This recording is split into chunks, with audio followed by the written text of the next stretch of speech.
كتير بتسأل من ناس احنا ليه حياتنا ملخبطة مع ان طفولتنا كانت عادية يعني ما فيهاش اكشن. والإجابة ببساطة ان في ناس بتورث من اهاليها عيون ملونة، فلوس، اجسام رياضية، خفة دم، وناس تانية بتورث امراض نفسية وصدمات. مساء الخير. هل ممكن أولادنا يعيشوا تأثير ما بعد الصدمة وهم ما عاشوش الصدمة نفسها؟ أيوة ممكن جدا. احنا عارفين ان الصفات الجسدية بتورث من جيل لجيل عن طريق الجينات، لكن محدش كان بيفكر في ان كمان الصدمات النفسية ممكن تورث من جيل لجيل وبأكتر من طريقة، لحد ما جت سنة 1966 واتنشرت أول دراسة حوالين كوارث الصدمات العابرة للأجيال. وده حصل لما المختصين بالصحة النفسية بدأوا يلاحظوا إن أبناء الناجين من الهولوكوست بيترددوا على الأطباء النفسيين أكتر من غيرهم، وبأعراض بتتشابه إلى حد كبير مع أعراض ما بعد الصدمة للي نجوا فعلا من الهولوكوست. إيه ده؟ لا مش فاهمين إيه اللي بيحصل؟ بالراحة كده، واحدة واحدة. هي الصدمة اللي بتتنقل عبر الأجيال لا مؤاخذة كده بتتنقل إزاي؟ وإيه وصلها الأبناء الناجين من الهولوكوست بالشكل ده؟ الصدمة بتتنقل بطريقتين. أول طريقة اسمها التوارث اللاجيني أو الطريقة فوق الجينية. زي ما احنا عارفين إن الصفات الوراثية الجسدية بتتنقل من خلال توارث تسلسل الأحماض النووية، فالصفات النفسية بتتنقل من خلال توارث طريقة عمل الجينات دي، وبالتالي استجابات الأفراد لمواقف حياتهم وتعاملاتهم مع البيئة بتكون مختلفة. أما الطريقة التانية بتكون من خلال حاجة اسمها التوريث العاطفي. يعني إيه توريث عاطفي؟ يعني بصراحة وبوضوح ابنك بيطلع زي ما انت عايش مش زي ما انت عايز. مهما حاولت تثبت غير كده، عايش في توتر وقلق وخوف، ابنك هيطلع متوتر وقلقان وخايف. عايش في اللالا لاند وشايف كل الناس بجناحات، ابنك هيطلع ساذج وعلى الله حكايته. انت بتشرب ابنك بالعافيه صفاتك من خلال احتكاكه بيك، سواء قبلته يا جماعه او رفضته، وده اللي بيحصل في التوريث العاطفي. طب هل الموضوع بيقف لحد هنا ويسكت؟ يعني التوريث العاطفي اخره اني بالبلدي كده ابلع ابني مشاعري فيبلعها ويعيش بيها؟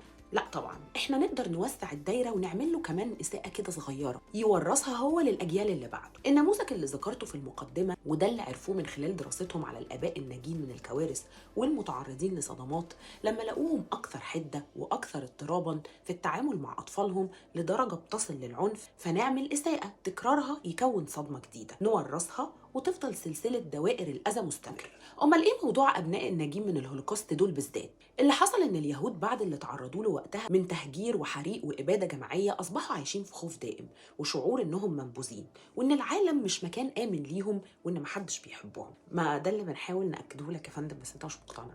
المهم، بدات المشاعر دي تاثر على سلوكهم، وده اللي بيخليهم يحبوا يعيشوا في جماعات مع بعض، والشعور ده وصل لاولادهم من الصدمات كبيره او صغيره بتتورث من غير فرق. يعني الصدمه اللي بتتنقل دي ممكن تكون كوارث كبيره زي الهولوكوست والابادات الجماعيه والحروب والتهجير. ايوه بالظبط كده. وممكن برضو تكون اساءات طفوله وتم تكرارها وترسيخها في النفس لحد ما اصبحت صدمه وتقدر تكمل فيما بعدها بشكل مستقل. وده اللي قالته تقارير السي دي سي، ان في 61% من البالغين اتعرضوا في طفولتهم على الاقل لصدمه واحده لا تزال مؤثره في حياتهم، وسدس النسبة دي اتعرضوا لأربع صدمات لسه مشوهة طبيعة حياتهم بشكل محوري. فالكوارث الكبيرة زيها زي أحداث الطفولة المؤلمة من إهمال وعنف أسري ومشاكل انفصال الأبوين، أو معاناة أي حد في العيلة من مشاكل عقلية أو نفسية والطفل لمسها وشهد عليها وقتها.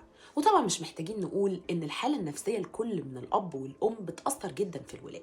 يعني انت ايه عايزه تقولي لي ان حاله الام النفسيه لوحدها وطبيعه الاب النفسيه لوحدها والعلاقات المشتركه بينهم كل عنصر لوحده بيأثر على صحه الابناء النفسيه وطبيعه شخصياتهم؟ ايوه بالظبط كده. ممكن الصدمات تكون من الاب بس او من الام بس، او حتى من خلال رؤيه الطفل للعلاقه المشتركه بينهم. فلو كانت مضطربه او غير صحيه فيها اهانه خيانه والطفل بيشوف ده، هيتكون عنده صدمه وهتاثر على نظرته لنفسه وعلى نظرته لكل الرجاله والستات والعلاقات في المطلق، وطبعا هتاثر على تعاملاته مع الناس عامه. زي ما بيقول عالم النفس الشهير كارل يونغ: ما لا نعترف به في ذواتنا يتحكم بنا من خلف الستار ونورثه للأبناء كميراث غير مرغوب فيه. ازاي اعرف ان انا خدت نصيبي في ميراث الصدمات العائلي؟ طيب دلوقتي انت فهمت ان في صدمات بتتوارث، ازاي بقى تعرف لو انا كمان عندي صدمه من ميراث العيله؟ هو الموضوع ملوش تشخيص بصوره اعراض وعلامات محدده زي باقي الامراض والاضطرابات، لكن بيتعرف من خلال كام حاجه كده. اولا، تاريخ العيله الثقافي من خلال معرفه اللي مروا بيه من ازمات واللي عصروه من كوارث. تاني حاجه، اعراض ملهاش سبب واضح، تلاقي الناس بتتصرف وبتستجيب كأن في أعراض ما بعد الصدمة وهو أصلا ما تعرضش لصدمة، زي مثلا إن يبقى عنده مشاعر غير مبررة من الغضب، الخوف، الخجل، شعور بالخزي، قلق، انسحاب، صداع، غثيان، عزلة، صعوبة في التركيز وصعوبة في النوم. طيب دلوقتي ايه الفرق ما بين الصدمة المتوارثة واضطراب ما بعد الصدمة لما هو كده كده بيستجيب كأنه تعرض لصدمة بالظبط؟ فرق بسيط لكنه جوهري.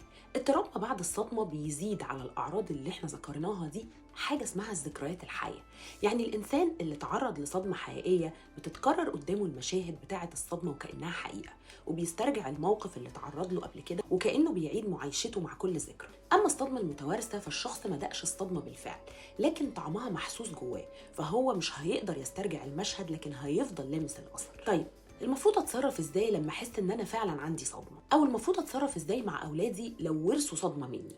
اولا، بندي مساحه للانسان انه يعبر عن مشاعره ومخاوفه ونصدقها من غير ما نقلل منها. يمكن ما نقدرش نرجع بالزمن ونمنع الاذى، لكن نقدر دلوقتي نمنع انه يوصل للاجيال اللي بعدنا. تاني حاجه، بنستعين بمعالج نفسي عشان ينور عينينا بشكل صحيح، عشان نعرف موقفنا ودورنا سواء كان بشكل فردي او حتى علاج اسري.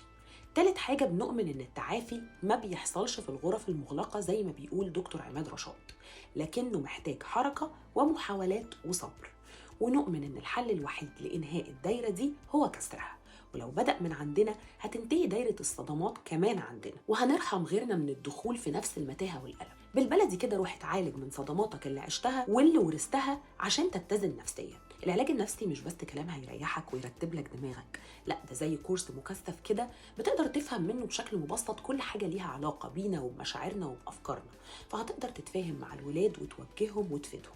العلاج النفسي ليك وأولادك مهم زي الشغل اللي بيجيب الأكل، وزي المدرسة اللي بتدرس العلم، وزي كل حاجة مهمة وضرورية في الحياة.